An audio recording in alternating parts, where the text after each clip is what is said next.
शान्ताकारं भुजगशयनं पद्मनाभं सुरेशं विश्वाधारं गगनसदृशं मेघवर्णं शुभांगं लक्ष्मीकान्तं कमलनयनं योगे विद्यारण्यगम्यं वन्दे विष्णु भव्यहरं सर्वलोकैकनाथं।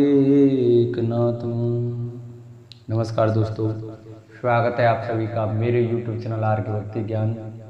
भक्तों, आज की वीडियो में हम आपको श्रीमद् भगवत गीता के 14वें अध्याय के महात्म्य की और गीता सार की कथा सुनाएंगे। तो सभी भक्तजन हमारी वीडियो को श्रद्धा भाव और प्रसन्नचित्त मन से सुने। जो भक्त हमारे चैनल पर नए आए हैं, जिन्होंने अभी तक हमारे चैनल को सब्सक्राइब नहीं किया है, वो हमारे चैनल को सब्सक्राइब करें, वीडियो को लाइक करें और कमेंट में कृष्ण कन्हैया लाल की जय, बांके बिहारी लाल की जय अवश्य लिखें। तो आइए भक्तों, हम अपनी कथा को प्रारंभ करते हैं। वक्रतुंड महाकाय सूर्यकोटि समप्रभ निर्विघ्नं कुरु मे देव सर्वकार्येषु सर्वदा। नारायणं नमस्कृत्य नरं चैव नरोत्तमं देवीं सरस्वतीं व्यासं ततो जयमुदीरये। जय जय श्री राधारमण, जय जय नवल किशोर, जय जय जय चित्सूर प्रभु, तो जय जय माखन चूर। वृंदावन शोभन नहीं और नंदगाम सो गाम, बंसी वट सो वट नहीं और कृष्ण नाम सो नाम। सब द्वारन को छोड़ के मैं आयो तेरे द्वार, ओ वृषभान की लाडली तनिक मेरी ओर निहार। बोलो राधा रामचंद्र भगवान की जय, बोलो बाल कृष्ण लाल की जय। श्री महादेव जी कहते हैं, पार्वती, अब मैं भवबंधन से छुटकारा पाने के साधनभूत 14वें अध्याय का महात्म बतलाता हूँ। तुम ध्यान देकर सुनो। सिंगल द्वीप में विक्रम बेताल नामक एक राजा थे, जो सिंह के समान पराक्रमी और कलाओं के भंडार थे। एक दिन वे शिकार खेलने के लिए उत्सुक होकर राजकुमारों सहित 2 कृतियों को साथ लिए वन में गए। वहां पहुंचने पर उन्होंने तीव्र गति से भागते हुए खरगोश के पीछे अपनी कुतिया छोड़ दी। उस समय सब प्राणियों के देखते देखते खरगोश इस प्रकार भागने लगा मानो कहीं उड़ गया हो। दौड़ते दौड़ते वह थक जाने के कारण वह एक बड़ी खंदक गहरे गड्ढे में गिर पड़ा। गिरने पर भी वह कुतिया के हाथ नहीं आया और उस स्थान पर जा पहुंचा जहां का वातावरण बहुत ही शांत था। वहां हरिण निर्भय होकर सब और वृक्षों की छाया में बैठे रहते थे। बंदर भी अपने आप टूटकर गिरे हुए नारियलों के फलों को और पके हुए आमों से पूर्ण तृप्त रहते थे। वहां सिंह हाथी के बच्चों के साथ खेलते और सांप निडर होकर मोर की पंखों में घुस जाते थे। उस स्थान पर एक आश्रम के भीतर वत्स नामक मुनि रहते थे, जो जितेंद्रिय एवं शांत भाव से निरंतर गीता के 14वें अध्याय का पाठ किया करते थे।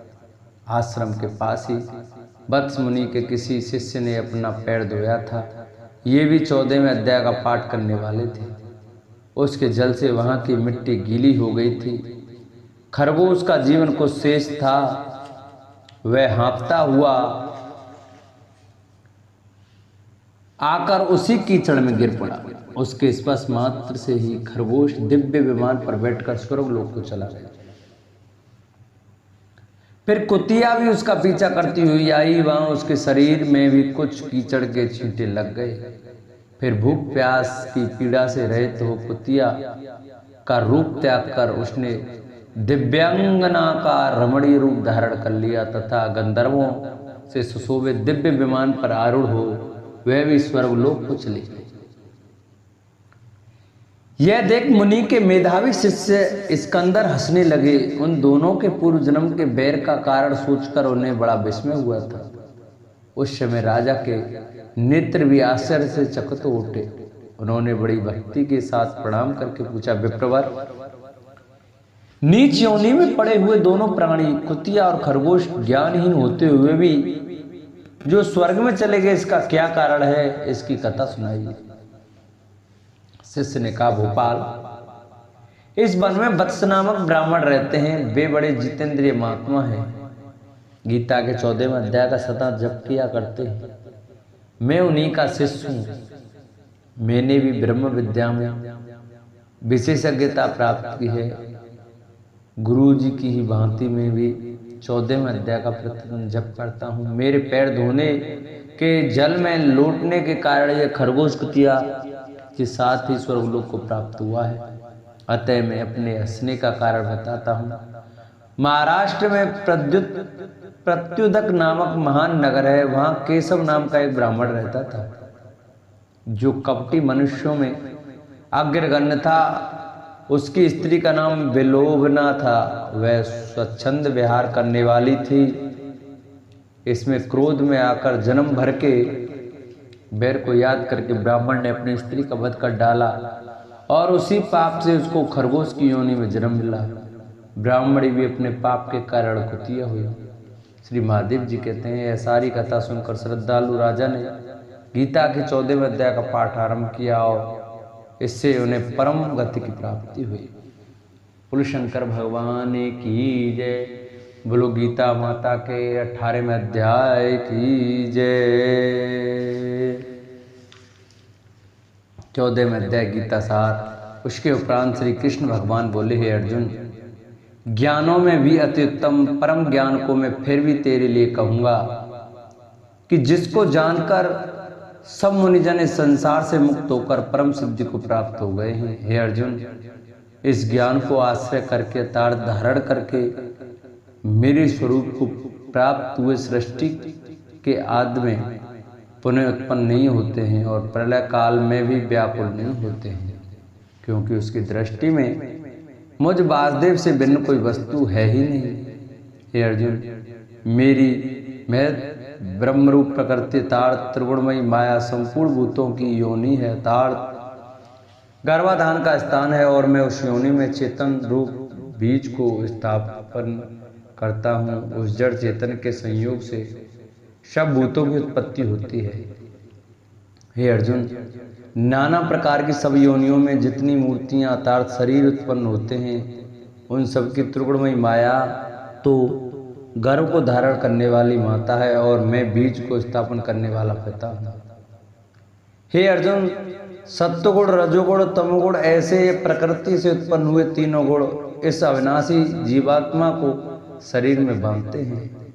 हे निष्पाप, उन तीनों गुणों में प्रकाश करने वाला निर्विकार सत्वगुण तो निर्मल होने के कारण सुख की आसक्ति और ज्ञान की आसक्ति से अर्थात ज्ञान के मान से बनता है। और हे अर्जुन, राग रजोगुण को कामना और आसक्ति से उत्पन्न हुआ जान वह इस जीवात्मा को कर्मों की और उनके फल की आसक्ति से बांधता है। और हे अर्जुन, सर्वदेहाभिमानियों के मोहने वाले तमोगुण को अज्ञान से उत्पन्न हुआ जान वह इस जीवात्मा को प्रमाद, आलस्य और निद्रा के द्वारा बांधता है। क्योंकि हे अर्जुन, सत्वगुण सुख से लगता है और रजोगुण कर्म से लगता है तथा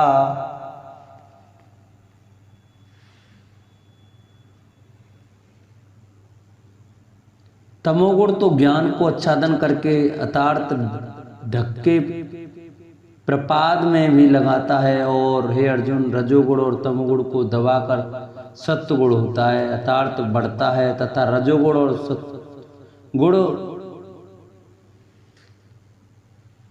को दबाकर तमोगुण बढ़ाता है। वैसे ही तमोगुण और सतोगुण को दबाकर रजोगुण बढ़ता है। इसलिए जिस काल में इस देह में तथा अंतःकरण और इंद्रियों में चेतन और बोध शक्ति उत्पन्न होती है, उस काल में ऐसा जानना चाहिए कि सत्वगुण बड़ा है। और हे अर्जुन, रजोगुण के बढ़ने पर लोभ और प्रवृत्ति अर्थात सांसारिक चेष्टा तथा सब प्रकार के कर्मों का स्वार्थ बुद्धि से आरंभ एवं अशांति अर्थात मन की चंचलता और विषय भोगों की लालसा ये सब उत्पन्न होते हैं। तथा हे अर्जुन, तमोगुण के बढ़ने पर अंतःकरण इंद्रियों में अप्रकाश एवं कर्तव्य कर्मों में अप्रवृत्ति और प्रसाद अर्थात व्यर्थ चेष्टा और निद्रादि अंतःकरण की मोहिनी वृत्तियां यह सब ही उत्पन्न होते हैं। हे अर्जुन, जब यह जीवात्मा सत्वगुण का वृद्धि में मृत्यु को प्राप्त होता है तब तो उत्तम कर्म करने वालों के मल रहित अर्थात दिव्य स्वर्ग आदि लोकों को प्राप्त होता है। रजोगुण के बढ़ने पर अर्थात जिस काल में रजोगुण बढ़ता है उस काल में मृत्यु को प्राप्त होकर कर्मों की आसक्ति वाले मनुष्यों में उत्पन्न होता है तथा तमोगुण के बढ़ने पर मरा हुआ पुरुष कीट पशु आदि मूढ़ योनियों में उत्पन्न होता है। क्योंकि सात्विक कर्म का तो सात्विक अर्थात सुख ज्ञान और वैराग्य आदि निर्मल फल कहा है और राजस कर्म का फल दुख एवं तामस कर्म का फल अज्ञान कहा है। सत्वगुण से ज्ञान उत्पन्न होता है और रजोगुण से निसंदेह लोभ उत्पन्न होता है तथा तमोगुण से प्रमाद और मोह उत्पन्न होते हैं और अज्ञान भी होता है। इसलिए सत्वगुण में स्थित हुए पुरुष स्वर्ग आदि उच्च लोकों को जाते हैं और रजोगुण में स्थित राजस पुरुष मध्य में अर्थात मनुष्य लोक में ही रहते हैं एवं तमोगुण के कार्य रूप निद्रा प्रमाद और आलस्य आदि में स्थित हुए तामस पुरुष अधोगति को अर्थात कीट पशु आदि नीच योनि को प्राप्त होते हैं।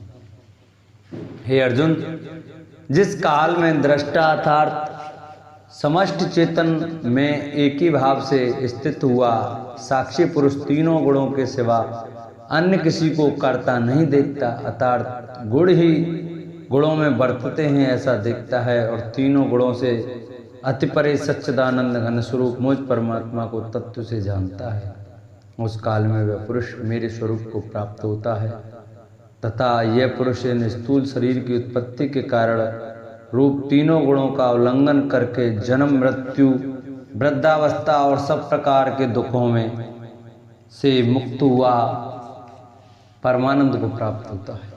इस प्रकार भगवान के रहस्य युक्त वचनों को सुनकर अर्जुन ने पूछा कि हे पुरुषोत्तम, इन तीनों गुणों से अतीत हुआ पुरुष किन किन लक्षणों से युक्त होता है और किस प्रकार के आचरण वाला होता है तथा हे प्रभु, मनुष्य किस उपाय से इन तीनों गुणों से अतीत होता है।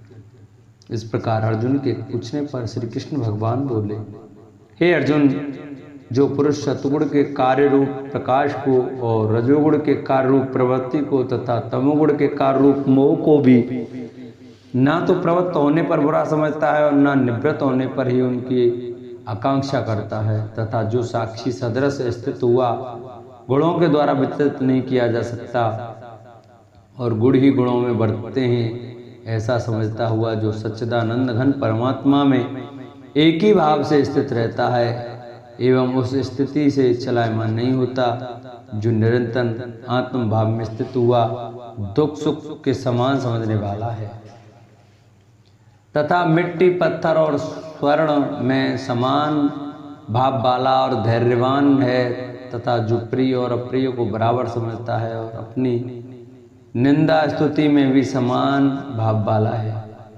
तथा जो मान और अपमान में मम एवं मिश्रित और बैरी के पक्ष में भी सम है, वह संपूर्ण आत्मरमों में कर्तापन के मान से रहित हुआ पुरुष गुणातीत कहा जाता है। और जो पुरुष अव्यभिचारी भक्ति रूप योग के द्वारा मेरे को निरंतर भजता है, वह तीनों गुणों को अच्छे प्रकार उल्लंघन करके सच्चिदानंद घन ब्रह्म में एक ही भाव होने के लिए योग्य होता है।